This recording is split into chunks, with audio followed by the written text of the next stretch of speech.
বুঝিবাই যেদিন হইবাই জনমে দুঃখী কাইন্দা কাইন্দা রাইত পুহাইবাই হইতাই না আর সুখী।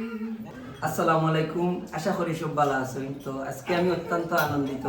আপনারা দেখতে পারেন আপনারা পাহাড়ি মানুষ তানোর পরিবার স্বজন লইয়া আমি মমতাজ আলীর বাসাতে আইছি। বিশেষ করে হয়তো বাইও ঈদের আড্ডা দিছই না, আমরাও বার হইছি না, সুবিধা যে সকলে মিলে একটা আড্ডা হয়ে যাব তার লাগি। বিশেষ করে আমার আব্বারাও দেখা দিয়েছিল, আমার বাবিও আইসই তান সপরিবার লইয়া। তো যাই হোক, আমি অত্যন্ত আনন্দিত। আমি আপনারা মমতাজ আলী।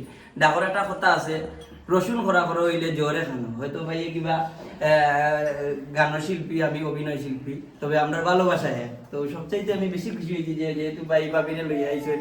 একটা জিনিস ভাই, প্রতিটা গান জানি না গানের মাঝে কি জাদু আছে। প্রতিটা গান মানে মনটা এত নরম হয়, এবং কি আমি একটা সিচুয়েশন পার করছি বাইরে গান শুনি শুনি। তো আমার ভালো লাগছে ভাই কোনটা কইবা আজকে যে আমার বাসা দিয়েছেন। হ্যালো গাইস, আমি পাহাড়ি মানুষ। তো আমি মৌলভীবাজার থেকে এসেছি আজকে সিলেট শহরে। এই যে আমার সাথে মমতাজ ভাই আছেন, আফজাল ভাই আছেন, আর এই যে দেখলাম আপনার তো স্থানীয় সবাই ছিল।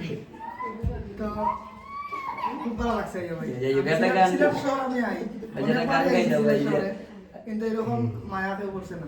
যে আছে আরেকটা জিনিস আছে যে আমার বাবু বুঝবাই যে দিন হইবাই জনম দুঃখী কাইন্দা কাইন্দা রাত পুহাইবাই হইতা না আর সুখী। একটা দিন যদি আমার এটা ফেভারিট একটা গান ভাই। আমার বাবু বুঝবাই যেদিন হইবাই জনমে দুঃখী কাইন্দা কাইন্দা রাত পুহাইবাই হইতাই না আর সুখী। কারো মনে কষ্ট দিয়া কি সুখে আমার কাছে তোমার সুখে। যাই হোক, অত্যন্ত ভালো লাগছে যেহেতু ঈদের আড্ডা দিছি না, এখানে আপনারা বেদনাও আসেন, আমার বাতি যা সব মিললে আমরা আর আড্ডা দিমু। যেহেতু আমরা তো নিরিবিলি জায়গা মিলেও না। তো যাই হোক ভাই, আমরা লোকে যেহেতু তাই সিলেট আমার শহরে ঢুকার আগেও আমরা লোকে যোগাযোগ করছেন। কমলগঞ্জে ইনশাআল্লাহ যাইব ভাই, স্বপ্নর বাড়ি যাইব, স্বপ্নর বাড়ি যাইব। ভালো থাকবা, সুস্থ থাকবা। সুন্দরী স্বপ্ন। আসসালামু আলাইকুম।